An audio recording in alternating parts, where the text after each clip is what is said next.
Empires forged their power not in battles, but in burning steel. Each strike echoed ambition louder than thunder over the docks. Lines of ink became borders drawn across the restless sea. Where fire met salt, humanity built its gods of war. Every rivet held a prayer for victory, or a whisper of doom. Lightning watched them work, jealous of their artificial thunder. Half-born giants waited for flags, names, and orders to kill. The sea demanded respect, yet mankind offered conquest. Hope floated ironclad toward the horizon of empire. Every launch was a promise, every splash a declaration of will. They saw not ships, but tools of balance and intimidation. Power began not with fleets, but with factories and fuel lines. Nations competed in silence, their streets humming with iron ambition.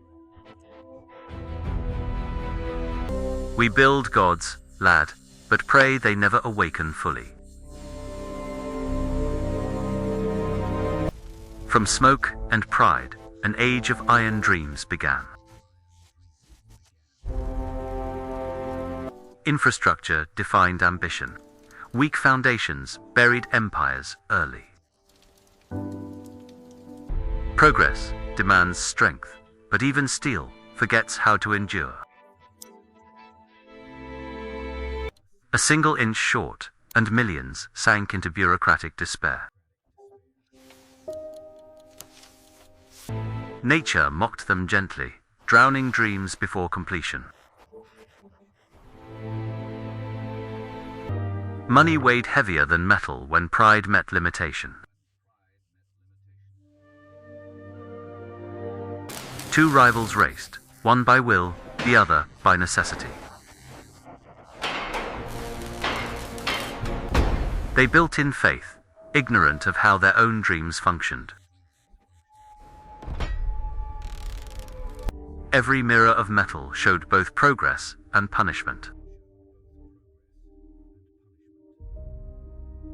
Weapons were prayers shaped by fire and cooled in compromise.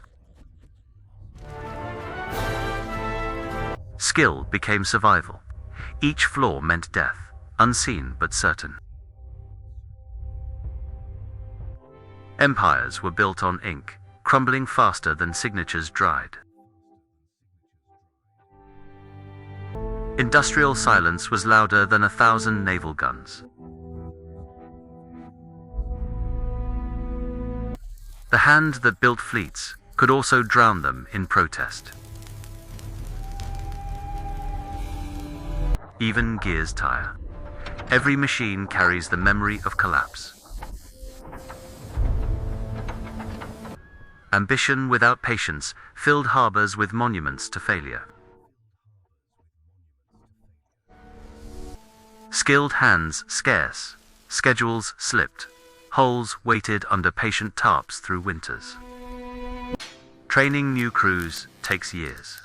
Empires demand ships by spring at dawn. Experienced riveters reassigned. Carriers paused while escorts received priority during crucial months. Blueprints changed weekly. Budgets trembled. Yards relearned forgotten techniques under political pressure. Gun foundries lengthened pits. Lathes groaned. Larger barrels demanded mastery and patience. When funds denied expansion, designers compromised, multiplying smaller turrets across fragile decks. Armor shipments delayed. Carriers cannibalized steel meant for battlecruisers throughout bottleneck years. Imported plates arrived perfect, until borders closed and contracts evaporated overnight entirely. Licenses for turbines, overpriced.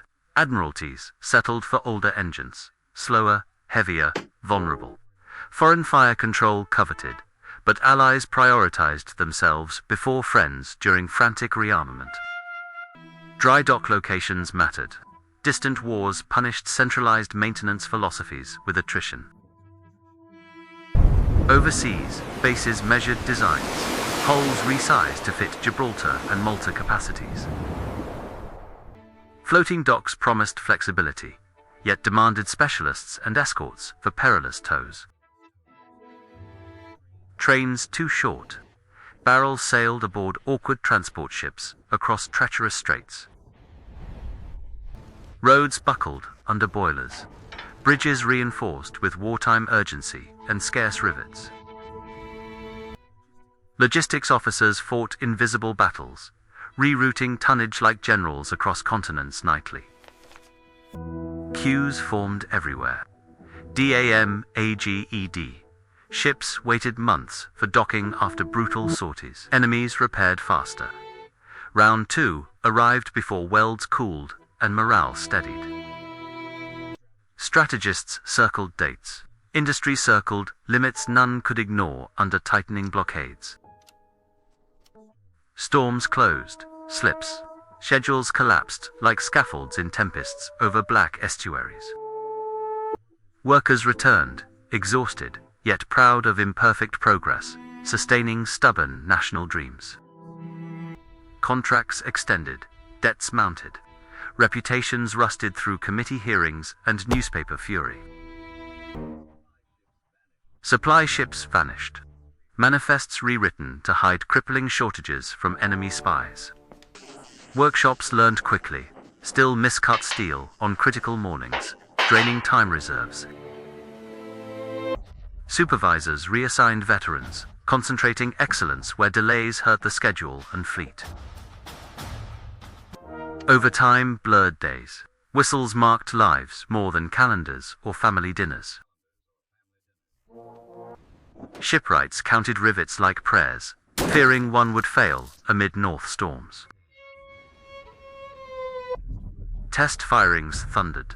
Echoes measured courage and tolerances together across empty ranges. Launch days returned. Flags kissed rain. Steel breathed relief over watching crowds. Victories on paper became ships, yet weaknesses lingered beneath the gleaming paint. Convoys demanded escorts. Turbine gears scarce delayed entire classes of urgent hulls. Designers tried diesels. Compromises traded speed for survivability in coastal convoy duties. Alternate drives whined. Mechanics cursed unfamiliar schematics overnight, learning dangerous lessons quickly. Steel quotas shifted. Alaska ambitions paused for carriers protecting lifelines and skies. Czech armor once flowed. Invasion ended deliveries without farewell, leaving gaps everywhere. Home mills strained, tempering plates with variable quality, demanding rework and patience. Imported fuses stopped. Shells sailed lacking confidence and bite until substitutes matured. Rangefinders scarce. Captains trusted sea instinct over instruments during fog and chaos. Training ships cannibalized. Classrooms taught improvisation as doctrine under relentless timelines nationwide. Wartime repairs prioritized carriers. Battleships idled, awaiting parts and scarce dock space. Overseas yards learned faster, fueled by necessity and fear of sudden raids. Convoys brought knowledge back, not just steel and food for restless apprentices. Saboteur whispered. Counterintelligence prowled among cranes nightly, protecting secrets behind guarded floodlights. Maps shifted west. Logistics redrew victory's true front along stormy shipping lanes. Ammunition magazines expanded. Safety rituals became sacred after near-catastrophic detonations ashore. Signals improved. Production still lagged behind operational demand, causing difficult deployment choices. Officers visited factories, learned patience, promised honest schedules after previous optimistic failures. New apprentices mustered welds. Seams shone like sunrise across towering hulls proudly. Women joined yards, precision rising with tireless focus, changing expectations and culture. Assembly lines adapted naval work without losing craftsmanship, balancing speed with scrutiny. Night shifts synchronized. Cranes moved like choreography under stars over humming rivers. First-class yards mentored distant stations through coded instructions, accelerating repairs and retrofits. Failures documented rigorously. Every mistake transformed into doctrine, preventing future repeating disasters. Victories modest. Reliability replaced glamorous specifications. War rewarded endurance over record numbers. Fleet sailed stronger, though still chained to infrastructure realities, learned through hardship. Weather forecasts integrated storms scheduled like formidable enemies, reducing launch day disasters. Dockside hospitals expanded. Human cost finally entered ledgers, changing priorities and planning. Propellers balanced perfectly, vibrations dropped. Crews slept before tomorrow's relentless trials again. Allies shared blueprints. Secrecy relaxed to accelerate survival under existential pressure everywhere. Final tests passed, papers signed. Pennants issued solemnly across echoing administration halls. Launch rails waxed, crowds gathered. Sirens wailed through drizzle as names christened. Steel met salt. A nation exhaled, then counted remaining bottlenecks with resolve. Sea trials revealed truths, budgets, preferred hiding. Captains reported calmly. Engineers adjusted. Operational readiness declared. Transports aligned. Escorts assigned amid cautious optimism at headquarters. Convoys formed columns, radios checked. Discipline tightened under grey Atlantic horizons tonight. First, mission sailed. Factories listened through distant sirens, measuring consequences of months. Enemy found quickly. Escorts performed beyond skeptical expectations, proving patient investment worthwhile. Damage returned. Docks absorbed wounded ships efficiently. Lessons applied without fanfare daily. War continued grinding. Industry matched pace without collapsing through gritted national teeth. Narrator walks, pier, sunrise, gilds hulls. Truth remains. Industry wins, wars quietly.